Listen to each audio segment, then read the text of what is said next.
Eh, l'équipe, quand je pense que tout ça, ça va être distribué aujourd'hui à Lyon. Eh, les gars,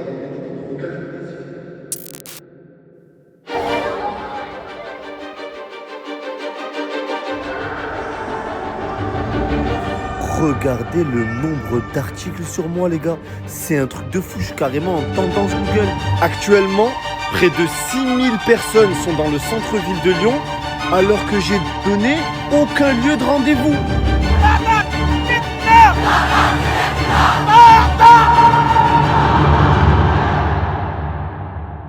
Et vendre des dos d'âme aux psychologues. Le 26 décembre dernier, l'influenceur Snap Hemi a créé le chaos, littéralement, à Lyon. Et quand je dis chaos, je parle de scène d'apocalypse de l'espace. Le rassemblement va être interdit par la préfecture du Rhône, mais avec la puissance publique qu'on a, le rassemblement va avoir lieu. Et ça va devenir un putain de champ de bataille, affrontement avec les policiers, gaz lacrymogène, j'ai même vu des darons qui couraient derrière des camions en criant, bref, j'en passe, et des pas mûrs. Et c'est pas la première fois que des scènes comme ça interviennent en France, puisqu'on se rappelle que le même Hemi avait ravagé Lille et Bruxelles. Alors pourquoi je vous parle de ça? Quel rapport avec ta vidéo? Parce que moi, Georges, je ne connais absolument pas Hemi. Et là vous allez me dire, nous non plus on connaît pas Hemi. Oui, sauf que moi, je connais pas mal de trucs quand même. Par exemple, la recette du gâteau au chocolat, l'ensemble des sons par cœur de l'album Back to Bedlam de James Blunt et le prénom de mes sœurs. Non, plus sérieusement, comment nous, collectivement, on a pu passer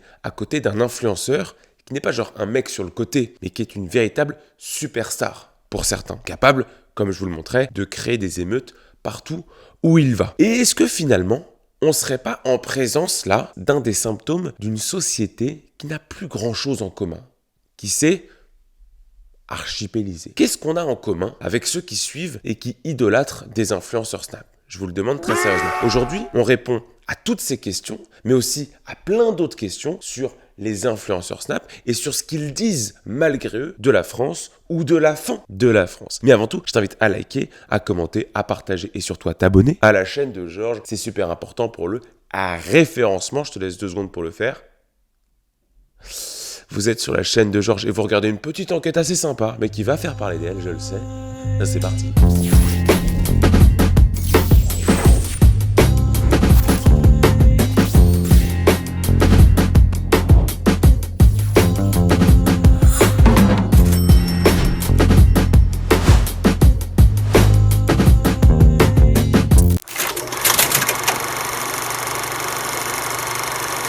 Et avant de faire le lien entre ces influenceurs Snap et le concept même d'archipélisation, pour l'instant, on va rester sur une définition assez large et on verra ensuite les conséquences qu'on pourrait appeler un peu emmerdantes du concept d'archipélisation. L'archipélisation, c'est quoi? C'est la transformation d'un groupe qui était homogène en plein de petites îles, en plein de petits îlots, d'où le concept, tu l'as compris, d'archipel, qui renvoie à un groupement d'îles séparées par la mer. Concept de mon gars sûr Jérôme Fourquet, l'homme le plus précis du monde. Et si on ramène ce concept d'archipélisation à la sociologie, c'est le processus de fragmentation d'une société en tout plein de communautés ou de groupes qui vont partager une géographie globale, donc le même pays, mais qui n'ont plus aucune valeur de référence et même d'objectifs communs dans l'avenir. Et alors, cette archipélisation que décrit Jérôme Fourquet, elle a des conséquences désastreuses pour le tissu social, vous allez comprendre pourquoi, parce que si personne ne partage plus rien, pourquoi ces personnes-là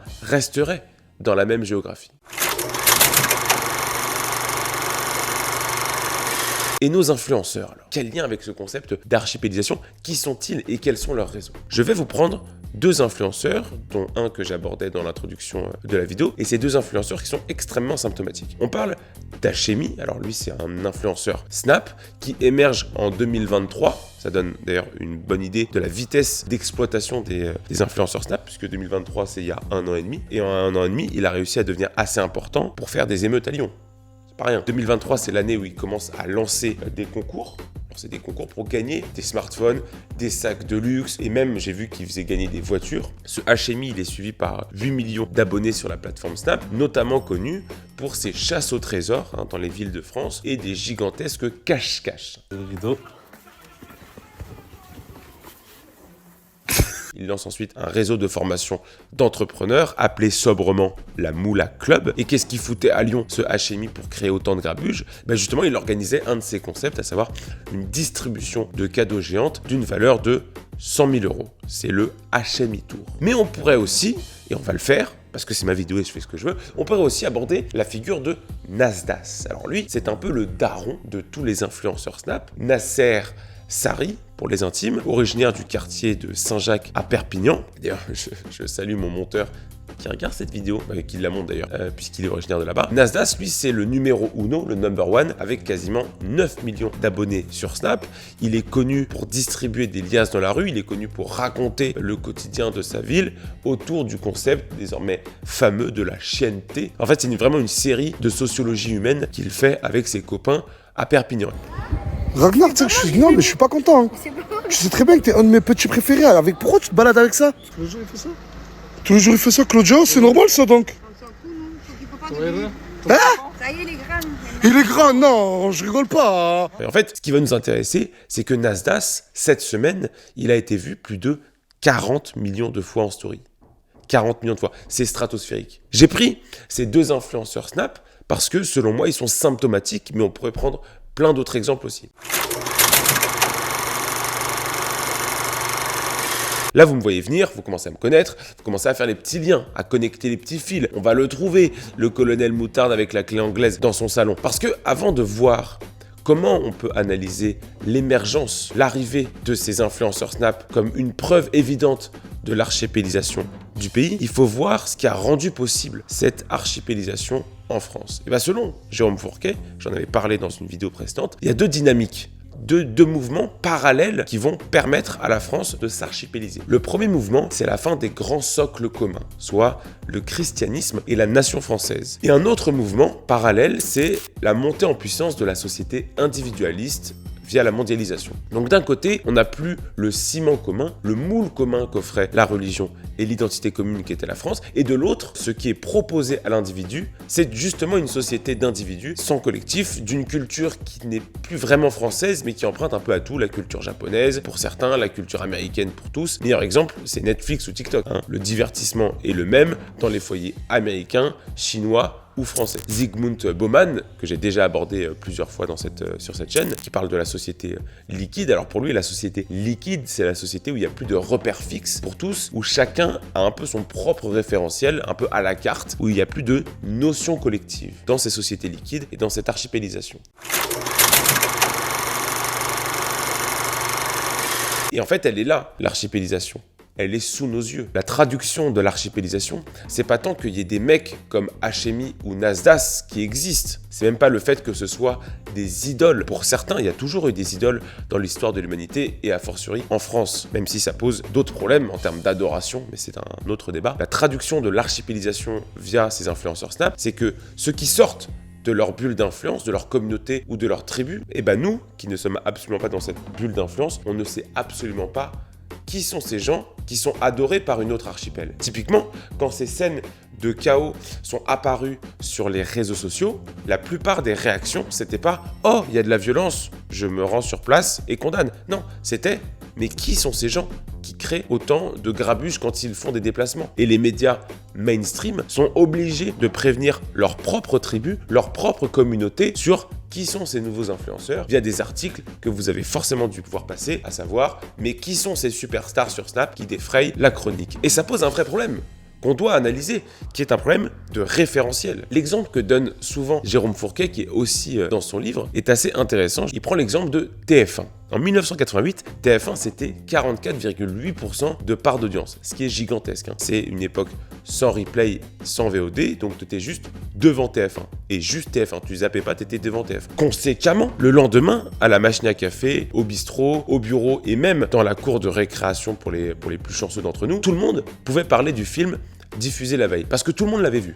Tout le monde avait le même référentiel. Ça veut pas dire que tout le monde était d'accord avec ce qui avait été dit la veille sur TF1, mais tout le monde parlait le même langage. L'espace public médiatique, comme dirait Jürgen Habermas, c'était un peu le même pour tout le monde. Peu importe l'âge, la profession ou les revenus, c'était l'époque d'Internet de l'époque, je plaisante, c'était l'époque des médias de masse intégrateurs. On se basait sur la même chose pour parler. Aujourd'hui, TF1, c'est moins de 20% de part d'audience, soit 2 fois moins que dans les années 80. Alors les raisons de ce déclin sont multiples, l'hyperchoix, le zapping permanent, l'individualisation des pratiques culturelles, donc le fait que chacun consomme des contenus qui lui ressemblent ou qui lui parlent, et du coup, ça crée mécaniquement plein de petites bulles qui n'ont plus grand chose en commun. Chaque communauté a son propre média, ou en tout cas ses propres médias, suit ses propres influenceurs et partage ses propres références. Si on revient à ma métaphore de la machine à café le lundi matin, en fait maintenant, on n'a plus rien à se dire parce qu'on n'a pas vu le même film le dimanche. J'exagère, mais c'est pour que vous compreniez bien. Le problème,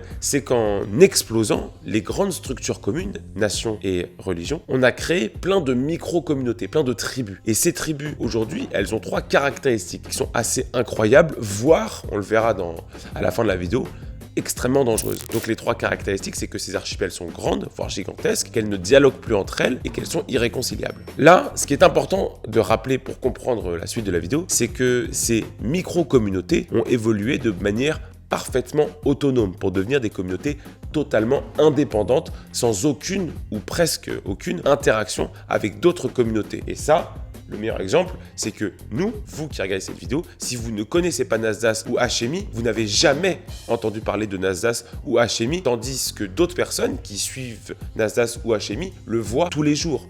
Nous, on ne sait pas qui c'est. D'autres le voient tous les jours. Et inversement, nous, on a des trucs qui nous parlent. Je pense que si vous regardez cette chaîne, vous êtes un peu sensible à la notion de divertissement, à la notion de politique aussi. Vous êtes peut-être intéressé par la politique.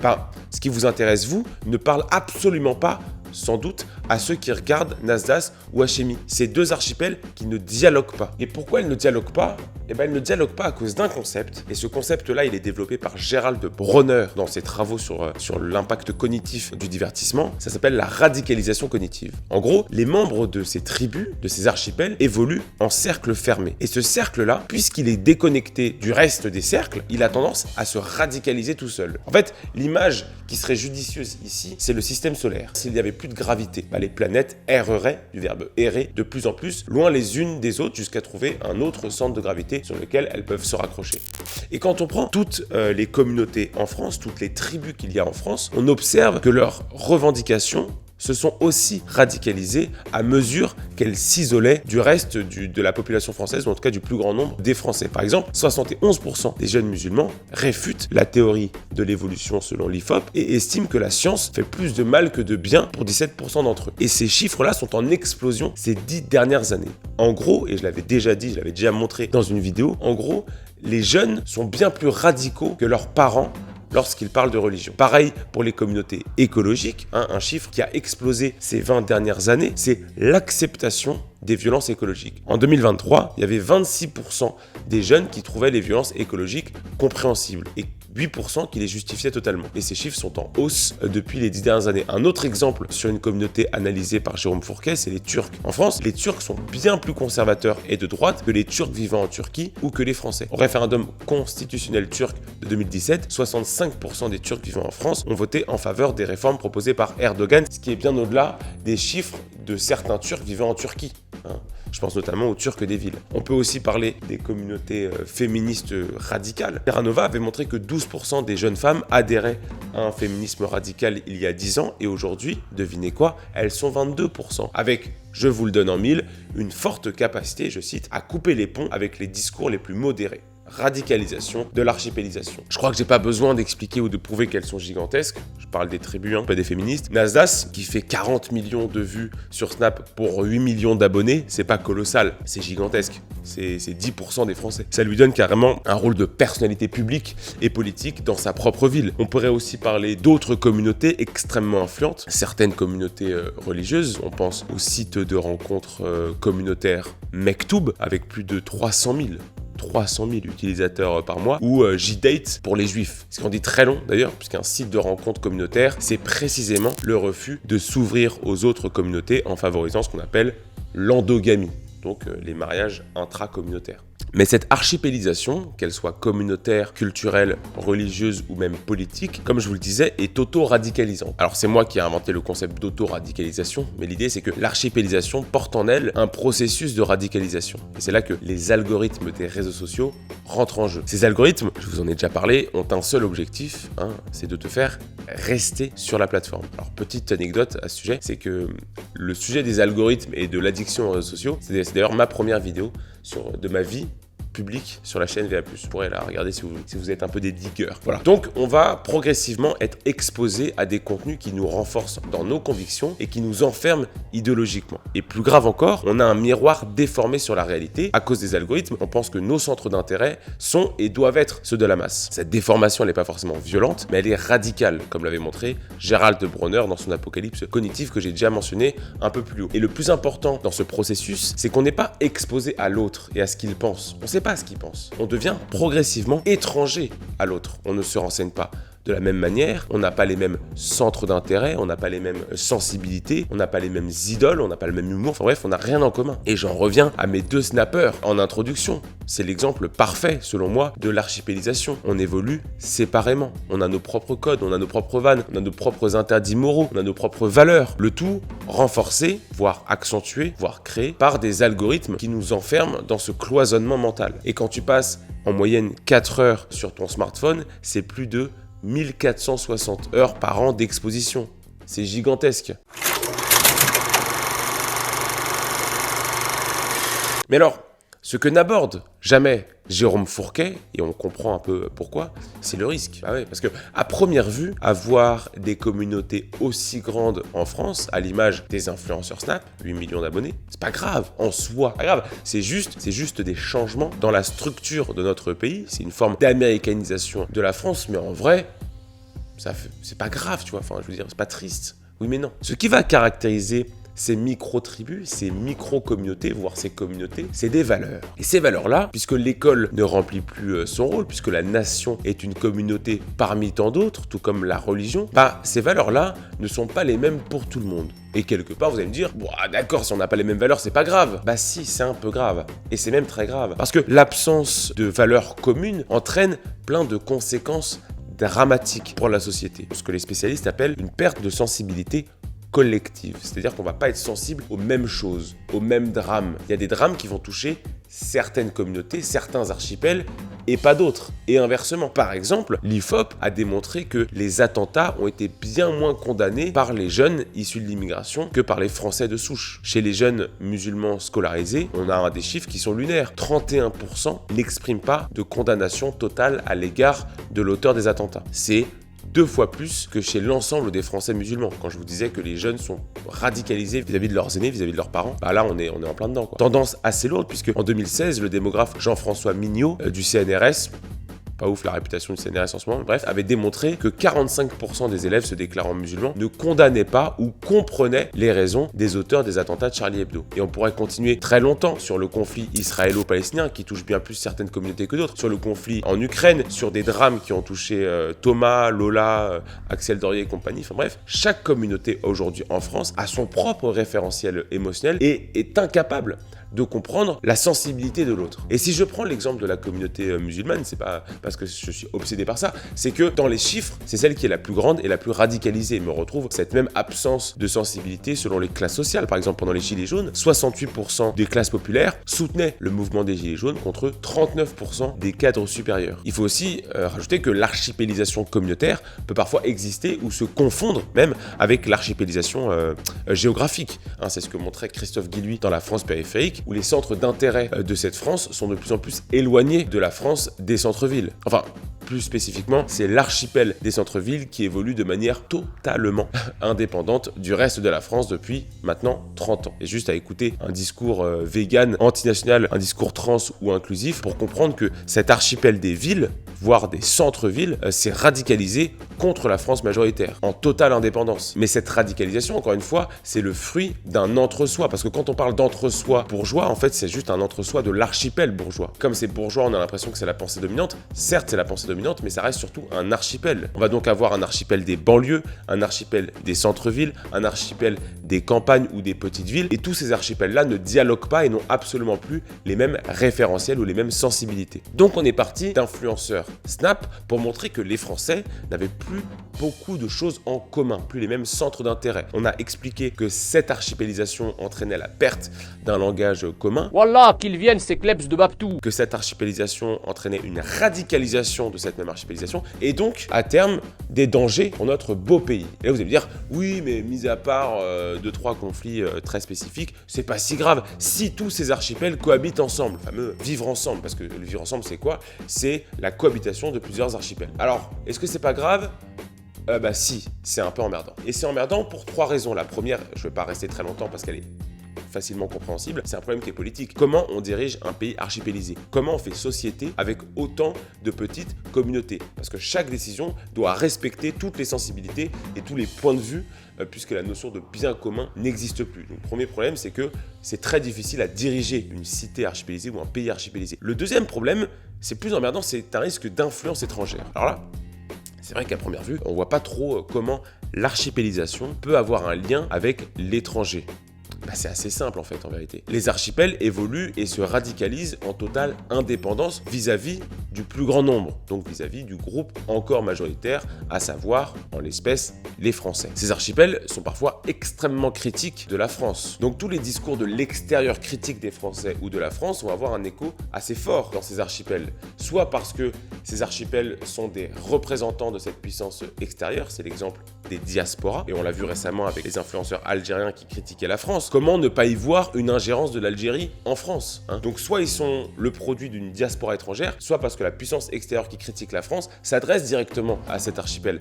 Je le disais tout à l'heure, mais la diaspora turque est un exemple parlant. Ce sont, pour leur grande majorité, des fans littéral d'Erdogan. Il n'y a qu'à voir les édits d'Erdogan que font des Turcs en France.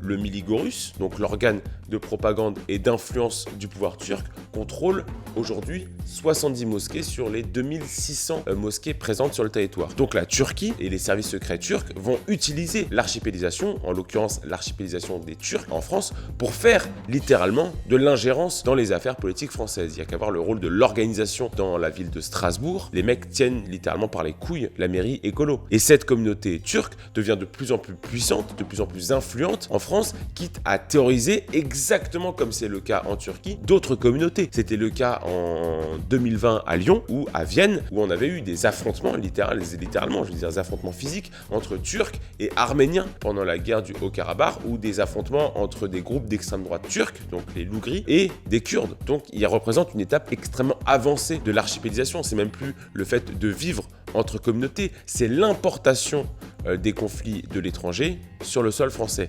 grâce à l'archipélisation. Dans un autre délire, on va avoir tout le travail du milliardaire George Soros qui va financer via l'Open Society plein d'organismes communautaires dont le projet affirmé, assumé est de favoriser l'archipélisation du pays. L'organisme, j'en avais déjà parlé dans ma vidéo sur George Soros, finance ouvertement des associations pro-migrants, SOS Racisme, le Bondi Blog, Street Press et j'en passe et des pas mûrs. Là, le lien avec l'archipélisation est moins direct qu'avec les diasporas communautaires, mais il est bien là. L'Open Society finance des projets qui aident les communautés à s'organiser, voire à se définir contre l'identité nationale commune. Et l'idée, c'est toujours d'alimenter un ressentiment contre la nation au nom d'une identité individuelle. Donc derrière le projet d'une société plus inclusive, paradoxalement, on se définit à travers ce qui nous différencie, ce qui nous distance du groupe principal, plutôt que de s'y rattacher. Et bientôt, cette identité deviendra une communauté qui se radicalisera contre la nation et qui s'archipélisera tout comme les autres. Alors là, j'ai pris 2 exemples, les Turcs et George Soros, parce que l'un est un exemple étatique, un État qui utilise l'archipélisation de la France, et l'autre est un exemple non étatique, donc un lobby, littéralement, de destruction de notre nation. Mais on pourrait parler des frères musulmans, des fondations écologistes soutenues par d'autres milliardaires, de l'influence chinoise, de l'influence de l'Arabie Saoudite, de l'influence russe, ou même du Qatar. Enfin, tous ces organes-là vont utiliser l'archipélisation et la faiblesse communautaire de notre pays pour pénétrer et défaire encore plus le tissu tissu social français qui liait les Français entre eux. Et un dernier point, c'est que l'archipélisation a un lien direct avec la guerre civile. Alors le lien est pour l'instant assez lointain, mais on peut dire, sans trop se mouiller comme Mia Khalifa, que l'archipélisation est le préalable permanent d'une guerre civile. Alors pourquoi ? Pourquoi l'archipélisation entraînerait-elle la guerre civile? Parce que dans chaque guerre civile, quand les choses se radicalisent, c'est communauté contre communauté. Que ce soit au Liban ou en Yougoslavie, le processus a été le même. Enfermement dans sa communauté, radicalisation contre d'autres groupes, puis violence intergroupe. Et comme on ne connaît pas l'autre groupe, ce que je vous disais tout à l'heure sur la sensibilité, comme on ne sait pas ce que pense l'autre groupe ou qu'on a appris à le détester, on n'y est pas sensible, on s'en branle si l'autre groupe souffre. Et comme je le disais tout à l'heure avec les réseaux sociaux, chaque groupe a son propre récit, sa propre narration sur lui et sur les autres. Donc chaque groupe se sent légitime. Et le pire dans une guerre civile, c'est un combat de légitimité puisqu'il n'y a plus de juge commun. C'est-à-dire qu'on ne peut pas dire qui a raison dans une guerre qui oppose deux légitimités. En Yougoslavie, le sociologue Michel Ignatieff a montré que les 10-15 années qui ont précédé la guerre civile, les gens ont progressivement perdu de la sensibilité pour leurs propres voisins au profit d'une sensibilité communautaire pour un groupe qui vivait parfois à plusieurs centaines de kilomètres de là où il se trouvait. Voilà, merci à tous d'avoir suivi cette vidéo. Je vous rappelle que je suis tous les putains de mercredi à 19h sur l'application Frontières pour vous parler d'actualité. Cette semaine, on s'est régalé, on a parlé des chercheurs au CNRS qui sont des putains de braconniers de l'argent public français. N'hésitez pas à aller faire un tour tous les mercredis 19h, je vous mets le lien dans la description. J'aimerais vous parler du sponsor de cette vidéo qui n'est autre que Débloc. Qu'est-ce que c'est Débloc ? Débloc, c'est là où la finance rencontre la technologie et met accessoirement les banques traditionnelles en PLS. Fondé par 4 anciens cadres de Revolut et de Ledger, parce que être ambitieux, c'est clairement leur truc. Débloc est the fintech qui a décidé de mixer compte courant et portefeuille crypto dans une seule et même application. Oui, ici, on aime les challenges. Alors, c'est quoi le concept de Débloc ? Vous pouvez acheter, vendre, échanger et dépenser vos cryptos sans limite. Recevoir votre salaire en Bitcoin ? Facile. Payer votre café en Ethereum, c'est comme si c'était fait. Par contre, oubliez les excuses du type « Non, mais les gars, je suis désolé, je peux pas payer, j'ai pas ma carte sur moi. » Parce que ici, avec Débloc, vous avez même des cartes virtuelles et un cashback qui va jusqu'à 1%. Oui, vous allez faire chialer votre banquier, je vous l'annonce. Et la sécurité dans tout ça ? Rassurez-vous, Débloc passe plus d'audits de sécurité que nous ne passons d'examens médicaux. Et contrairement à FTX, si la boîte s'effondre, c'est hypothétique, mais si la boîte s'effondre, vos cryptos restent bien à vous. Après tout, chez Débloc, ils ne touchent jamais à vos actifs. C'est technologiquement, important de le rappeler, c'est technologiquement impossible. Et alors pourquoi Débloc c'est génial ? C'est génial parce que les banques classiques n'aiment pas les cryptos, et j'ai envie de vous dire, c'est un peu réciproque. Oubliez les galères pour transférer vos gains ou acheter vos cryptos. Débloc, c'est fluide, c'est rapide et surtout, ça rend votre vie financière 100% digitale. Et c'est clairement un peu cool, avouons-le. Qu'est-ce qu'on a comme extra ? On a un IBAN personnalisé, parce que vous êtes unique, bien sûr, comme moi. Vous avez des virements instantanés et vous avez une carte Visa Premium, complètement gratuitement. Oui, vous avez bien entendu, complètement gratuitement. En gros, Débloc, c'est votre IBAN, vos cryptos et votre café à un seul et même endroit. Allez télécharger l'appli, je vous mets ça en description et lancez-vous pleinement dans le second quart du 21e siècle. Aujourd'hui, votre portefeuille n'est plus en cuir, mais il est digital.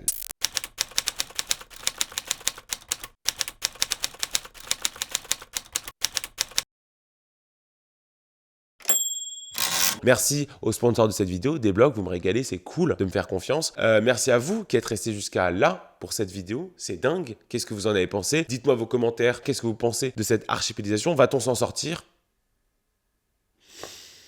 Je ne sais pas sûr. Voilà, prenez soin de vous et de vos proches. Levez les yeux, le monde est beau, vive la France et vive ce qu'il en reste. Time !